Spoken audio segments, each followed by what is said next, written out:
Saudara, senang bisa bertemu lagi hari ini.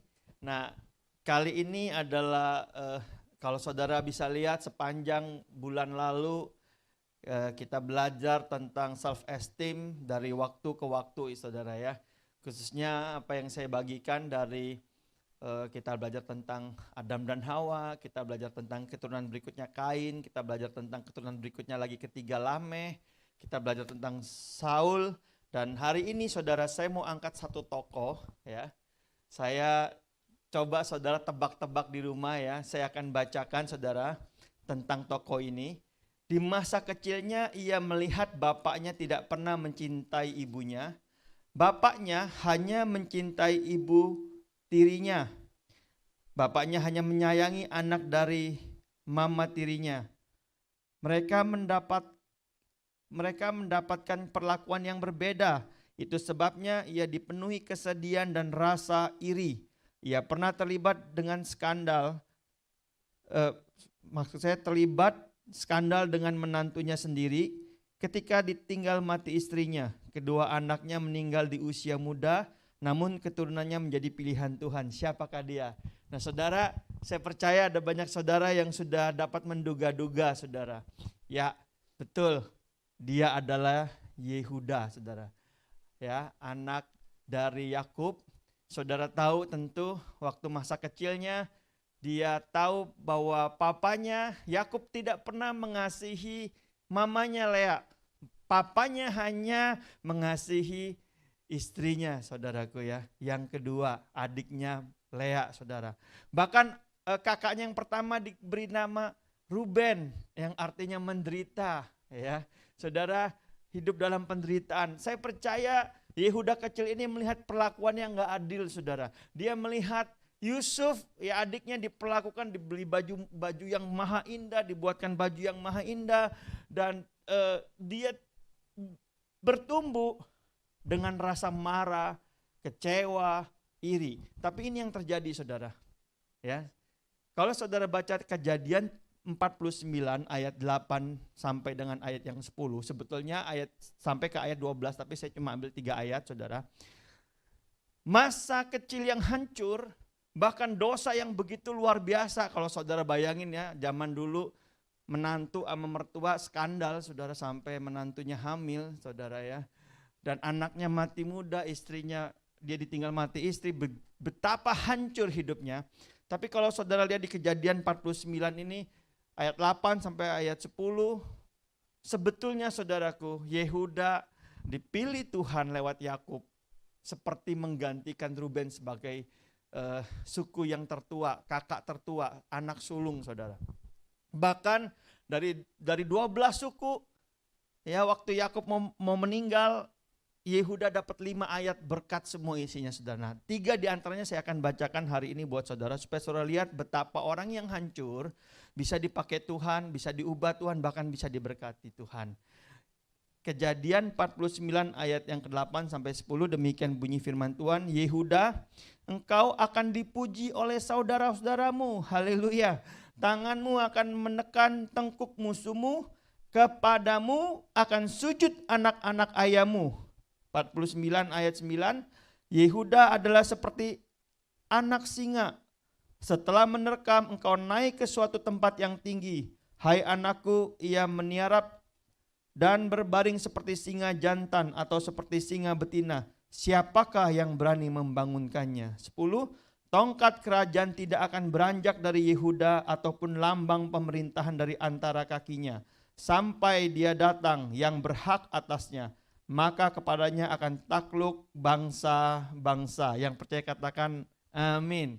Nah saudara, Bapak Ibu, kalau hari ini engkau hidupnya terpuruk, kalau hari ini engkau berkata, kakak, Bapak gak ngerti masa lalu saya itu parah banget, saya itu akan anak kesayang, saya itu anak yang dibuang, gak dianggap. Masa remaja saya, hancur, mabuk-mabukan, udah pokoknya udah gak tahu lah. Tapi saya mau kasih tahu, Yehuda, dia mengalami masa muda yang hancur, masa kecil yang hancur waktu masih muda, saudara. Saya bayangin mungkin umurnya 30-40, dia ditinggal mati istrinya, lalu dalam kesepian, saudaraku. anak-anaknya meninggal satu persatu. Lalu dalam kesedihan, kesendiriannya, dia mencari penghiburan dengan wanita asing, dan ternyata wanita yang dia tiduri adalah menantunya sendiri. Satu kali orang bilang, menantu kamu hamil. Nah, zaman dulu kalau ada menantu hamil nggak ketahuan suaminya siapa, itu bisa dirajam, saudara. Waktu mau dirajam, ternyata perbuatan mertua. Itu bayangin hancurnya kayak apa. Tapi orang yang seperti ini, saudara, Alkitab mencatat sesuatu terjadi, saudara. Bahkan dia mendapatkan berkat.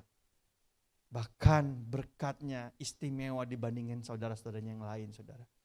Nah, sebelum kita bahas kenapa dia bisa mengalami transformasi dan berubah, mari kita lihat dulu kesalahan Yehuda. Yang pertama, saudara, dosa Yehuda itu apa? Yang pertama, dia tidak membela saudaranya. Pada waktu saudaranya sepakat mau jual Yusuf, dia nggak coba bilang itu salah. Jangan, justru dia malah ngedukung, saudara. Ya, dia nggak peduli dengan saudaranya Yusuf. Dia setuju kalau Yusuf harus dibunuh bahkan. Dia nggak melarang. Yang kedua, saudara, dosa kesalahan Yehuda apa? Dia menjual. Dia orang yang oportunis. Dia lihat Yusuf seperti peluang bisnis. Dijual, saudara-saudara, pernah dijual dengan saudaramu, saudara? Yehuda lakukan itu, saudara. Dia jual seharga 20 tael perak. Yang ketiga, saudara, setelah dia jual, dia atur skenario, baju adiknya dicopot, dirobek-robek, dikasih darah domba, mungkin darah binatang. Lalu dia bilang sama papanya, "Pak, coba lihat baju ini, papa kenal nggak? Baju ini baju siapa?" Wah, Yakub hancur hati, saudara. Yakub seakan kehilangan separuh jiwanya. Dia menipu papanya. Saya nggak tahu hitungannya berapa tahun Yakub hidup dalam kesedihan karena perbuatan Yehuda.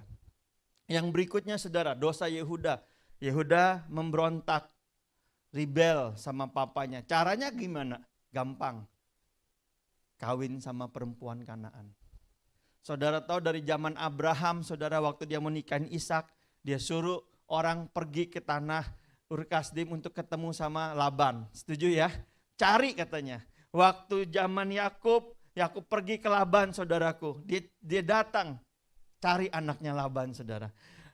Turun-temurun, saudara, mereka harus mencari orang yang seiman. Tapi Yehuda karena dia mengalami kecewa, dia pahit, dia berontak.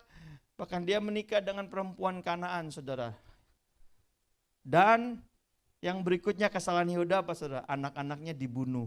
Dibunuhnya sama siapa? Sama Tuhan. Kenapa? Karena anaknya berbuat jahat di mata Tuhan. Nah, saudara, kesalahan anak nggak akan lepas dari orang tua. Setuju ya, saudara ya? Kita nggak bisa bilang, wah itu anaknya aja yang nggak benar. Saudara, saya mau kasih tahu, apapun yang anak lakukan, saudara, pasti ada hubungannya dengan orang tua. Makanya saudara kalau punya anak, saudara, waktu anak saudara berontak, ya berbuat kesalahan, jangan serta-merta saudara marah. Saudara, wah dasar anak nggak tahu diuntung, kamu udah papa udah kerja mati-matian, banting tulang, banting pintu, banting setir, banting piring, masih nggak berubah. Ntar dulu, cek dulu, saudara, apakah kita sebagai orang tua lakukan hal yang salah kepada anak kita.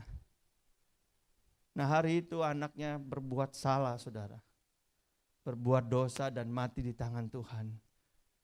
Tapi sebetulnya waktu saya renungkan ini, pasti ada ya teladan yang Yehuda tinggalkan yang membuat anaknya jadi berbuat jahat. Dosa Yehuda berikutnya apa? Dia menipu Tamar menantunya, saudara. Waktu suami Tamar meninggal, anak pertamanya Yehuda bilang gini, yaudah sama anak yang kedua supaya kamu punya keturunan. Waktu anak yang kedua mati, saudara, meninggal juga. Dia mau kasih anak yang ketiga tapi takut. Gimana kalau anaknya mati juga, ini udah anak satu-satunya. Lalu dia gak kasih dan Tamar marah, saudara, kecewa. Karena Yehuda mengingkari janji. Akhirnya Tamar menyamar jadi perempuan penghibur dan bersetubuh dengan Yehuda, sehingga Yehuda jatuh dalam dosa yang lebih dalam, saudara. Saudara, saya nggak tahu saudara masa lalunya apa, tapi saya percaya nggak banyak kita melakukan kesalahan seperti yang Yehuda lakukan. Tapi lihat ini saudara, dahsyat saudara. Ya, saya belajar dari firman Tuhan, Yehuda mengalami transformasi saudara. Yehuda mengalami perubahan. Saudara, kalau engkau hidupnya hancur, kayaknya udah gak mungkin saudaraku ya. Percaya saya saudara, tidak ada yang mustahil di dalam nama Tuhan Yesus, amin. Sebab Yehuda yang hidupnya hancur, dia bisa berubah. Nah ini beberapa perubahan Yehuda yang saya catat saudara. Yang pertama, dia menjual budak, dia menjual Yusuf, dia menjual budak saudara. Yusuf tuh kayak budak dijual, tapi dia ngalamin perubahan sehingga dia menjadi penjamin kebebasan calon budak. Siapa? Benyamin. Waktu Benyamin mau ditangkap oleh Yusuf di Mesir, dia bilang, aku yang menjamin. Ya, dia jamin sama papanya, papa kalau Yusuf ada apa-apa ambil anakku sebagai gantinya. Papa boleh bunuh anakku. Dia menjamin keselamatan Yusuf bahkan dengan anaknya sendiri. Yang berikutnya saudara, apa yang transformasi Yehuda apa berikutnya? Seorang yang penuh kepahitan karena pilih kasih. Orang yang terluka karena papanya pilih kasih. Dia menjadi pembela saudaranya saudara. Biasa kalau kita udah pahit saudara, boro-boro kita bisa bela saudara, ya kan? Ya.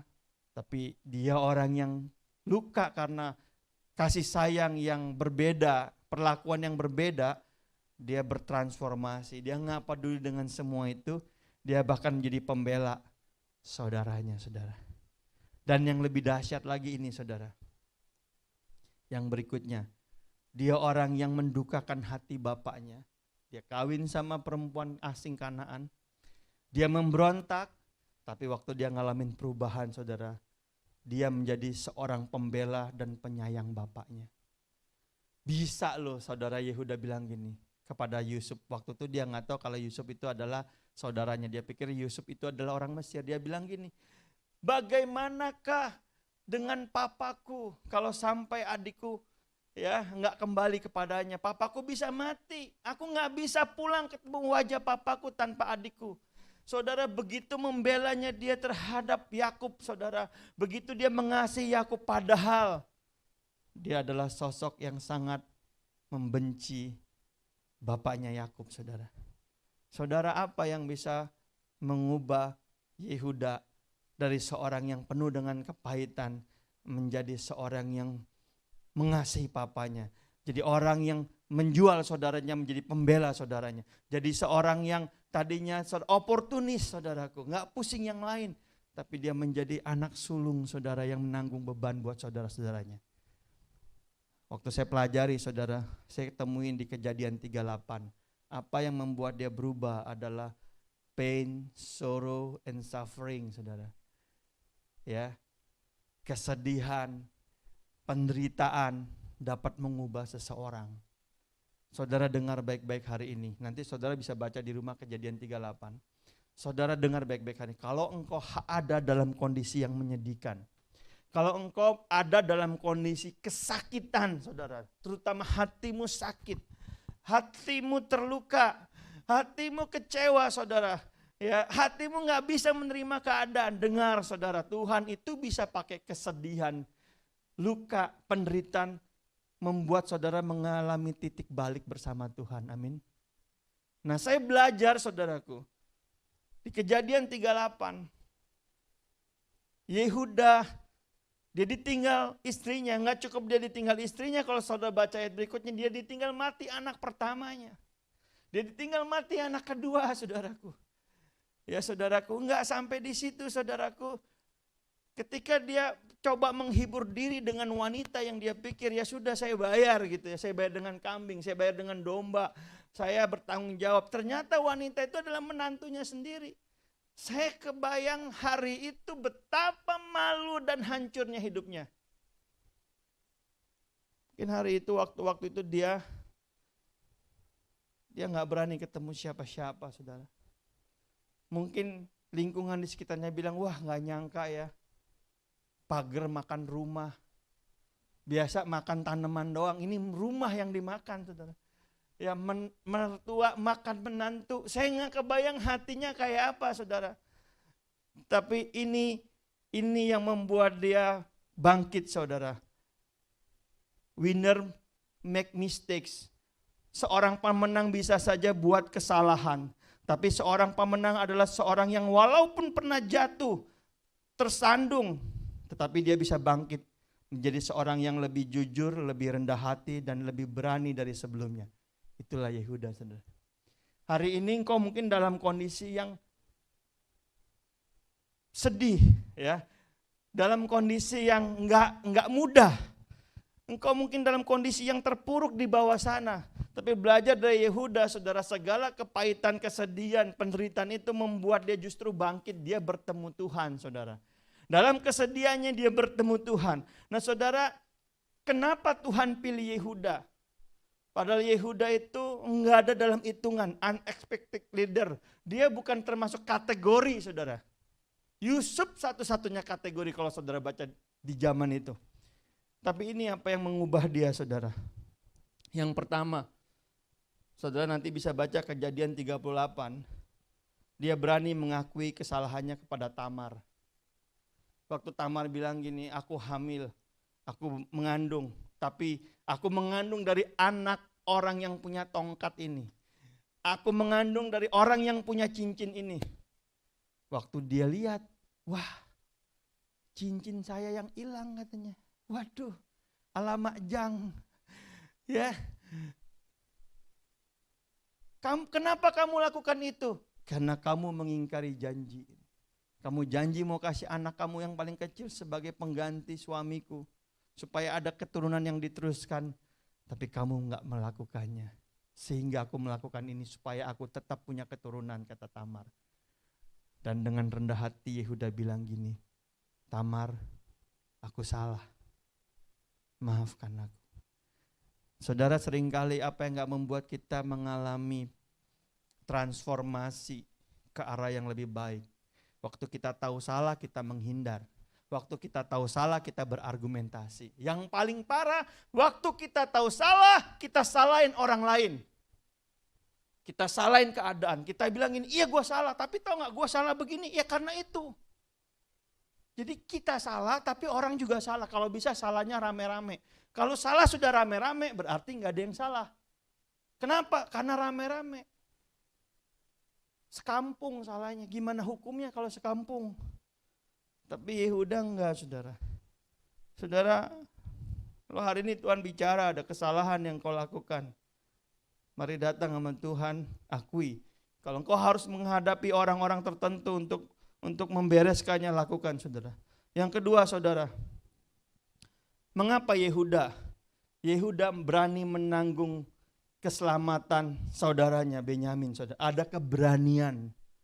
Saudara, pertobatan itu ditunjukkan dengan keberanian, saudara. Waktu dia ngalamin Tuhan, dia tahu dia salah. Dia coba tebus. Kalau dulu dia udah salah, dia gak coba berkata kepada kakak-kakaknya, salah, jangan jual Yusuf, gak boleh. Bahkan dia bersama-sama kolaborasi, jual, saudara. Tapi kali ini dia berubah, saudara. Dia bela Benyamin adiknya. Waktu adiknya mau dijadiin budak, enggak, jangan. Aku, biar aku saja. Jangan saudaraku, jangan aku saja yang dikorbankan. Dia berkorban demi bapaknya, saudara. Dia berkorban demi Yakub. Dia menjadi penjamin, saudaraku. Nah saudara, tapi ada hal yang lain, saudara, yang saya belajar. Ini luar biasa, saudara. Ternyata orang tua punya attitude itu berpengaruh kepada anak, saudara. Ya, saya percaya pertobatan Yehuda nggak cuma terjadi dari diri Yehuda, tapi juga dari Mama Lea, saudara. Lea waktu dia melahirkan anaknya yang paling pertama, anaknya dikasih nama Ruben. Kenapa? Dalam sengsara aku melahirkan. Kenapa? Dia ngelahirin tapi dia lihat suaminya sayang sama adiknya sendiri, nggak sayang sama dia. Punya anak kedua namanya Simeon. Dia kasih nama Simeon, kenapa? Karena dia bilang aku nggak dicintai. Bayangin saudara, punya anak namanya tidak dicintai. Ya. Anak ketiga saudara dikasih nama Lewi, artinya apa? tidak akrab, enggak soulmate. Kenapa? Karena sudah sampai anak ketiga, dia tetap enggak lihat Yakub bisa mencintai dia, saudara. Baru anak keempat dikasih nama Yehuda, yang artinya apa? Aku bersyukur. Ya, Yehuda artinya puji-pujian kepada Tuhan. Saudara, itu sebabnya saudaraku, saya percaya waktu melahirkan Yehuda, Lea mengalami kemenangan atas hubungannya dengan Yakub. Amin, saudara. Itu mempengaruhi anak yang ada dalam kandungannya. Saya mau ingatin Bapak Ibu hari ini, attitude-mu terhadap situasi yang kau alami hari ini menjadi teladan bagi anakmu. Kalau hari ini engkau bisa dengan bersyukur, engkau bisa dengan berterima kasih, engkau bisa hidup dalam Tuhan, maka apa yang kau lakukan, saudaraku, itu akan menjadi teladan bagi anakmu. Itu akan memberi dampak buat anakmu.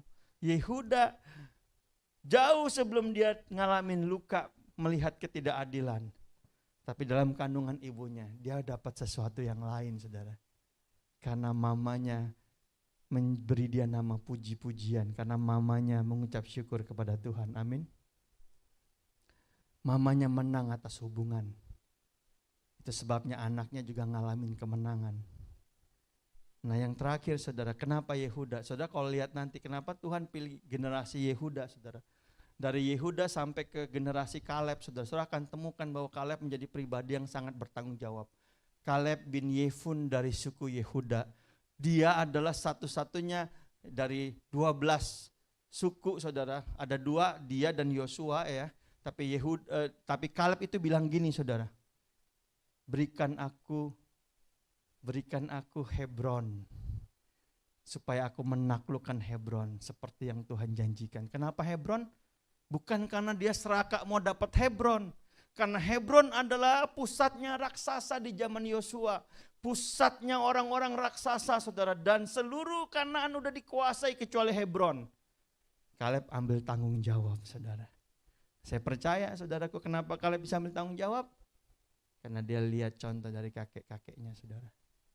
Apa yang kita lakukan hari ini, saudara, dilihat oleh orang-orang generasi di bawah kita, saudara. Anak-anak kita. Amin, saudara. Nah, mengapa Yehuda mengalami titik balik dan kemenangan? Karena Yehuda lihat pola ini, saudara. Yehuda lihat pola ini. Dia lihat pola Ishak itu mengasihi Esau lebih daripada Yakub. Setuju? Kalau saudara baca nih, ya, Ishak mengasihi Esau sangat. Yakub dikasihi oleh Ribka, saudara.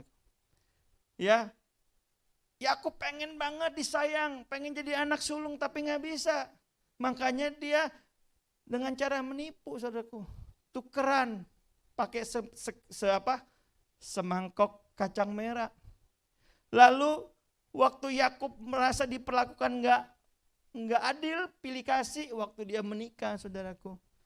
Dia sayang kepada istri yang satu dan tidak sayang kepada istri yang lain. Sangat kelihatan. Dia mencintai Rahel daripada Lea.